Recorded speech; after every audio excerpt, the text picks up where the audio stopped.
கோதுமை மாவில் மோமோஸுங்க ரொம்ப ஹெல்த்தி. அதுக்கு நீங்கள் சப்பாத்தி மாவு மாதிரி பிசைஞ்சு வச்சுக்கோங்க மாவை. அதுக்குள்ளே நம்ம வந்து மோமோஸ்க்கான ஸ்டஃபிங் எப்படி பண்ணலான்னு பார்க்கலாம். காலிஃப்ளவரை நல்லா இந்த மாதிரி கட் பண்ணிவிட்டு மஞ்சள் உப்பு போட்டு நல்லா சுடு தண்ணி போட்டு 5 நிமிஷம் அதை வந்து விட்டுருங்க. அதுக்கப்புறம் அதை வடிகட்டிட்டு பன்னீரையும் வச்சுட்டு அதை நல்லா துருவி எடுத்து வச்சுக்கோங்க. ஒரு பேன் எடுத்து ஆயில் விட்டு சின்ன சின்னதாக வெங்காயம் கட் பண்ணி போட்டு செடியும் கட் பண்ணி போட்டு நல்லா வதக்கிக்கோங்க. தேவையான அளவு உப்பு சேர்த்துக்கோங்க.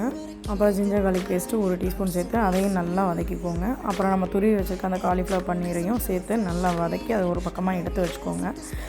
அப்புறம் அந்த நம்ம சப்பாத்தி மாவு டோ இருக்கு இல்லைங்களா, அதை வந்து எடுத்து ரவுண்ட் பண்ணி அதை நல்லா பெருசாக ஒரு சர்க்கிளாக நம்ம ரெடி பண்ணுறதுக்குள்ள போதும்னு ஆயிருங்க மோமோஸ்க்கு. அதுக்கு இந்த மாதிரி ஒரு கிண்ணம் எடுத்து அதை வந்து வச்சு நல்லா ப்ரெஸ் பண்ணிங்கன்னா இந்த மாதிரி ஷேப்பில் வந்துடும். இப்போ அதில் வந்து நம்ம ரெடி பண்ணி வச்சுருக்க அந்த மோமோஸ் ஸ்டஃபிங் எடுத்து உள்ளே வச்சுட்டு நல்லா ஒன்றா எடுத்து க்ளோஸ் பண்ணிங்கன்னா அவ்வளோதாங்க ரெடிங்க.